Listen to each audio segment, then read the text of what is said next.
नमस्कार शेतकरी मित्रांनो, माझी शेती माझा अनुभव. मी बाळासाहेब गुंजाळ.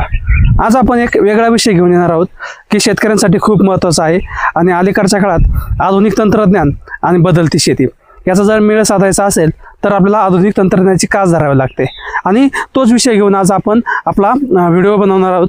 याच्यामध्ये आपल्याला जे काही शेतामध्ये वेगवेगळ्या तंत्रज्ञानाचा वापर करत आहोत त्याच्यामध्ये आपण आज प्लॅस्टिक मल्चिंग हाताळणे चांगले की ऊसाचे पाचट या विषयावरती आपण बोलणार आहोत आणि दोन्हीचे नेमके फायदे काय आहेत, तोटे काय आहेत, भविष्यात त्याचा वापर कसा केला पाहिजे आणि त्याचा भविष्यामध्ये आपल्याला कसा फायदा होईल याचा आपण विश्लेषण करण्याचा प्रयत्न करणार आहोत का जेणेकरून शेतकऱ्यांमध्ये जागरूकता निर्माण झाली पाहिजे, आधुनिक शेतीचा पाया रोवला गेला पाहिजे आणि त्यातून शेतकऱ्यांचा फायदा झाला पाहिजे. तुम्ही आता पाहू शकता की आपण या ठिकाणी डाळिंबाची लागवड केलेली आहे आणि डाळिंबामध्ये आपण तो एक आंतरपीक म्हणून कांद्याची लागवड केलेली आहे. परंतु डाळिंब लागवड करत असताना आपण मल्चिंग टाकण्याचा निर्णय घेतला आणि जेणेकरून आपल्याला त्याचे नेमके काय फायदे होतात. कारण की मल्चिंग आपल्याला दोन प्रकारचे पाहायला भेटतात आता बाजारामध्ये. एकतर आपण नैसर्गिक पद्धतीने करतो ते ऊसाचा पाचट टाकून आणि दुसरं करतो आपण प्लॅस्टिक मल्चिंग. आता आपण सुरुवातीला फक्त प्लॅस्टिक मल्चिंग विषयीच बोलणार आहोत. याचे नेमके फायदे काय आहेत आणि तोटे काय आहेत. कारण की मल्चिंग केल्याने निश्चित स्वरूपात आपल्याला उत्पन्नामध्ये वाढ झालेली दिसून येते, खर्च आपला कमी झालेला दिसून येतो आणि पीक चांगल्या पद्धतीने आलेलं दिसतं.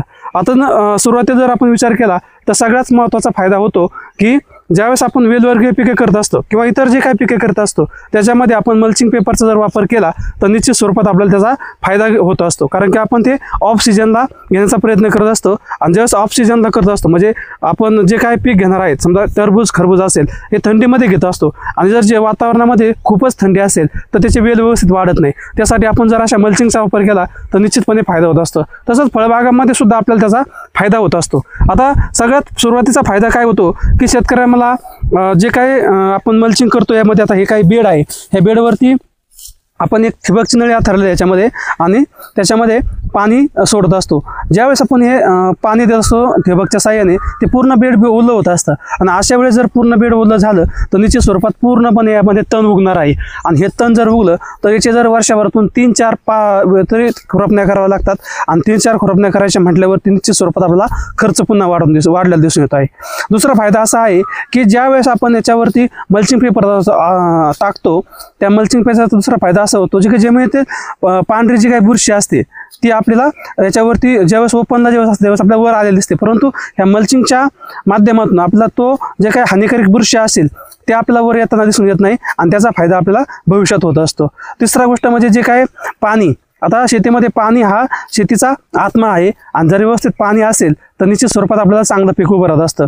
आता जे काही उन्हाळ्याचे दिवस चालू होणार आहे अजून 1 महिन्याभराने त्यावेळेस निश्चित स्वरूपात पाणी कमी पडतं आणि ज्यावेळेस आपला पाणी शेतीला असेल तर निश्चित स्वरूपात आपल्याला त्याचा फायदा होणार आहे. आणि हे पाणी वाचवण्याचं काम म्हणजे जे काय आपण इथे पाणी सोडतो त्या पाण्याचं जे काय बाष्पीभवन होत असतं, कमीत कमी ज्यावेळेस आपण 10 लिटर पाणी एका झाडापाशी पडत असेल तर निश्चित स्वरूपात 5 लिटर पाणी तर ह्या मल्चिंग साहाय्याने वाचत असतं.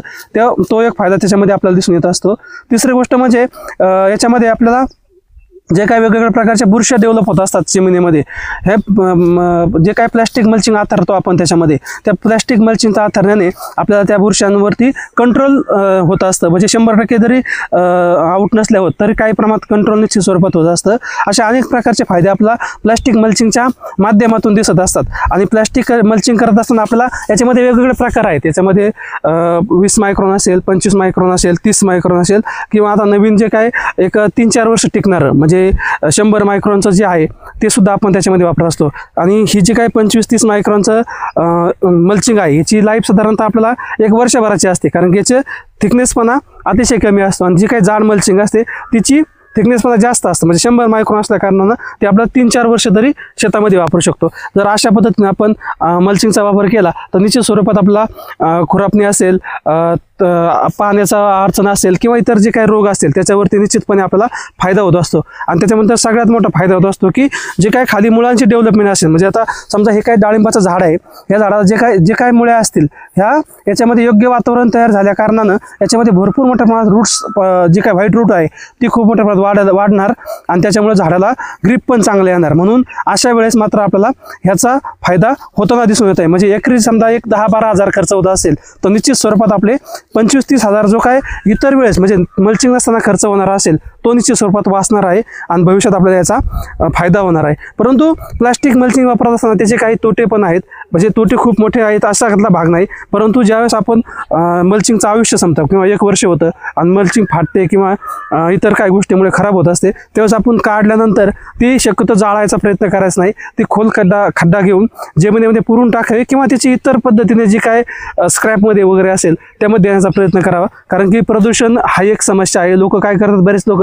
रोट्याच्या माध्यमातून पूर्ण जमिनीमध्ये रोटा फिरून तुकडे सारे जमीन तुकडे होऊन जातात। अशा वेळेस मात्र याची ती काळजी घेणं फार गरजेचं आहे का त्याचा फायदा भविष्यात आपल्याला होऊ शकतो। अशा पद्धतीने आपण आज जे काय प्लास्टिक मल्चिंग असेल त्याचे फायदे या ठिकाणी पाहिले आहेत, जे काही तोटे आहेत 1-2 ते पण तुम्हाला सांगितले आहेत। म्हणून परंतु शेती करत असताना अशा पद्धतीने जर शेती केली तर निश्चित स्वरूपात आपल्याला त्याचा फायदा होणार आहे आणि भविष्यात आपल्याला चांगल्या पद्धतीने पीक उभं राहणार आहेत। त्याच्याच बदल्यात आपण आता आपल्या शेजारच्याच प्लॉटमध्ये अगदी दुसऱ्याच बांधाच्या खालून ड्रॅगनचा प्लॉट आहे, त्या ठिकाणी आपण ऊसाचा पाचट टाकलेला आहे। नेमकी दोन्हीमध्ये डिफरन्स काय आहे हा आज आपण चेक करण्याचा प्रयत्न करणार आहोत आणि त्याच्या माध्यमातून तो फरक आपण त्या ठिकाणी पाहणार आहोत।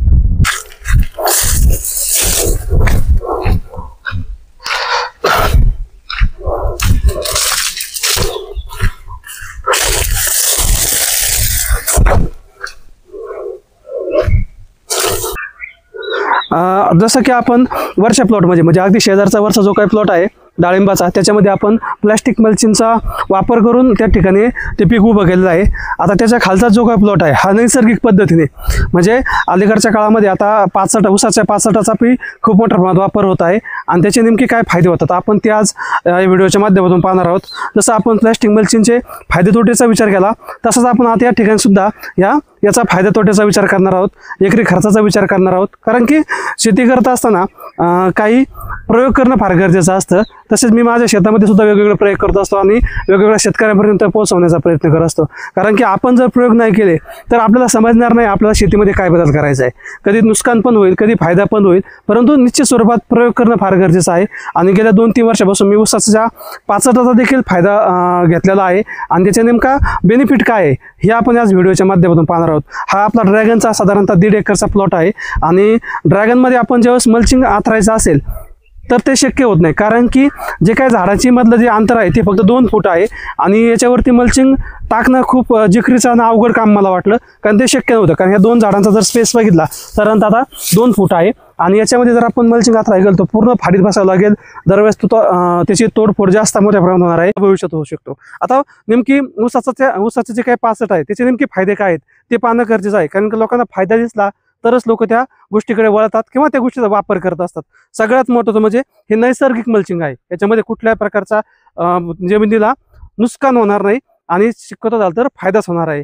आता जसे त्याच्यामध्ये जे काही फायदे आपल्याला पाहिले याच्यामध्ये तण होणार नाही। पहिली गोष्ट म्हणजे पूर्ण जमीन आपण झाकलेली आहे, त्याच्या आतमध्ये ठिबक आहे आणि त्या ठिबकवरती आपण पूर्ण बेडवरती मग हे टाकलेलं आहे, कारण ज्या भागामध्ये पाणी पडणार आहे त्या भागामध्ये आपला पूर्णपणे मल्चिंग टाकल्यामुळं ऊसाचं जे काही पाचट टाकल्यामुळं हे ठिकाणी जे काही गवत उगणार आहे ते पूर्णपणे उगणार नाही। म्हणजे आपली एक पहिली गोष्ट म्हणजे याच्यामध्ये खुरापणीचा खर्च वाचतोय। त्याच्यानंतर दुसरी गोष्ट म्हणजे आपला ज्या वेळेस हे पाचट कुजणार आहे त्यावेळेस आपल्या जमिनीचा सेंद्रिय गर्भ वाढणार आहे, कारण की जमीन अलीकडच्या काळात जमिनी नापिकी होणे आणि जमिनीमध्ये अनेक प्रकारच्या समस्या निर्माण होणे ही खूप मोठी समस्या आहे आणि सगळ्यात मोठा बेनिफिट होणार आहे तो आपला या ठिकाणी ज्यावेळेस हे पाचट कुजणार आहे 1 वर्षभरामध्ये त्यावेळेस निश्चित स्वरूपात आपल्याला त्याचा जमिनीचा सेंद्रिय गर्भ वाढेल आणि याचंच खत म्हणून आपल्या जमिनीमध्ये वापर होऊ शकतो।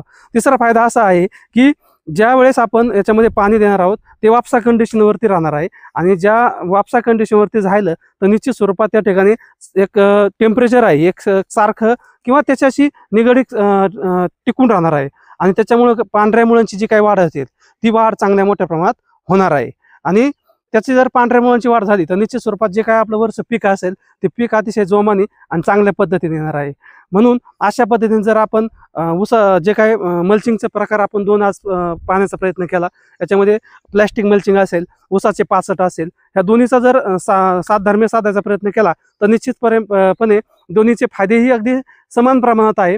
फक्त 1-2 तोटे आपल्याला 1-2 त्यामध्ये पाहायला भेटतात की जे काही मल्चिंग असेल त्याचं नैसर्गिकदृष्ट्या म्हणजे जे काय आपण विल्हेवाट लावणार आहोत त्याची जर योग्य विल्हेवाट लावली तर निश्चित स्वरूपात त्याचाही आपल्याला फायदा होत असतो आणि ऊसाचा जर पाचटाचा जर विचार केला तर त्याचाही त्याच पद्धतीने आपल्याला फक्त याची नैसर्गिक विल्हेवाट अगदी सडून कुजून आपल्या जमिनी पण होणार आहे आणि त्याची मात्रा आपल्याला ती आपल्या सोयीनुसार व्यवस्थित लावावी लागणार आहे. आता याचा आपला एकरी खर्च किती येतोय? आता आपल्या शेतावरती जे काही आपण बेडचे अंतर असेल, म्हणजे डाळिंब असेल, ड्रॅगन फ्रूट असेल, पेरू असेल, याचं अंतर आहे. काहींचं 12x8 असतं, काहींचं 8x8 असतं, काहींचं 12x14 असतं. ज्या बेडवरती असतं त्याच्या डिपेंड पडतं. पण एकरी ऑन अन ॲव्हरेज जर आपण खर्चाचा विचार केला तर एक 2,000चा फरक पडतो. समजा प्लॅस्टिक मल्चिंगला 10,000 खर्च येत असेल तर आपल्याला ऊसाच्या पाचटाला 8,000पर्यंतचा खर्च येतो. किंवा आपल्या टाकण्यावर होता, आपण खूप दाट पाचरट टाकलं तर निश्चित स्वरूपात त्या मल्चिंगच्या प्लॅस्टिक मल्चिंगपेक्षा जास्त खर्च येऊ शकतो किंवा कमी खर्च येऊ शकतो.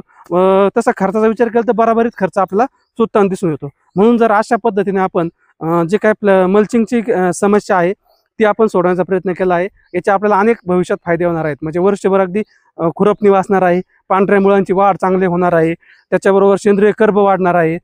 जमिनीतलं जे काही टेम्परेचर असेल, उन्हाळ्यामध्ये जे हीट होते त्यावेळेस मात्र बाहेर जर 45° टेम्परेचर असेल तर पाचराटामुळे किंवा मल्चिंगमुळे आपलं टेम्परेचर कमीत कमी 5° कमी राहणार आहे. किंवा थंडीमध्ये अगदी 5° जरी टेम्परेचर आलं, या पाचराटामुळे असेल किंवा त्या प्लास्टिक मल्चिंगमुळे असेल, ते सुद्धा आपलं टेम्परेचर त्या ठिकाणी मेंटेन होण्यासाठी मदत होणार आहे. असे अनेक फायदे आपल्याला ह्या मल्चिंगच्या माध्यमातून होत असतात. आणि हे जर आपण फायदे लक्षात घेतले तर निश्चित स्वरूपात आपली मजुरी वाचणार आहे. आर्थिक जो काही भार वाढतोय शेतीमध्ये, खुरपणीचा असेल, पाण्याचा असेल, खतांचा असेल, तो आपला कमी होण्यास मदत होणार आहे. आणि त्याच्याबरोबर अनपेक्षित ज्यावेळेस आपल्याला काही फायदे होत असतात त्याचं पण आपण निरीक्षण करणं फार गरजेचं आहे आणि त्याच्या नोंदी ठेवणं फार गरजेचं आहे. का जेणेकरून आपल्याला भविष्यात याचे नेमके फायदे काय घ्यायचे आहेत किंवा आपल्याला हे मल्चिंग परवडतंय की नाही आणि पुढच्या वर्षी परत आपल्याला त्यामध्ये वापर करायचा नाही याचाही अभ्यास करणं शेतकऱ्यांना फार गरजेचं आहे. म्हणून अशा पद्धतीने आपण शेतीमध्ये काम करत असतो आणि शेतकऱ्यांपर्यंत माहिती पोहोचवण्याचा प्रयत्न करत असतो. कारण माहिती पोहोचवत असताना अनुभव हा फार महत्त्वाचा आहे आणि मी माझ्या अनुभवातलेच व्हिडिओ तुमच्यापर्यंत पोहोचायचा प्रयत्न करत असतो. म्हणून याच्यामध्ये काही आणखी तुम्हाला वाटलं की याच्यामध्ये नवीन काहीतरी आपल्याला करता येईल ती सुद्धा माहिती मला माझ्या कमेंट बॉक्समध्ये नक्की टाका, का जेणेकरून आपल्याला त्याचा फायदा इतर शेतकऱ्यांपर्यंत पोहोचवता येईल. आणि असेच नवीन नवीन व्हिडिओ पाहण्यासाठी आपल्या चॅनलला लाईक करा, सबस्क्राईब करा. धन्यवाद.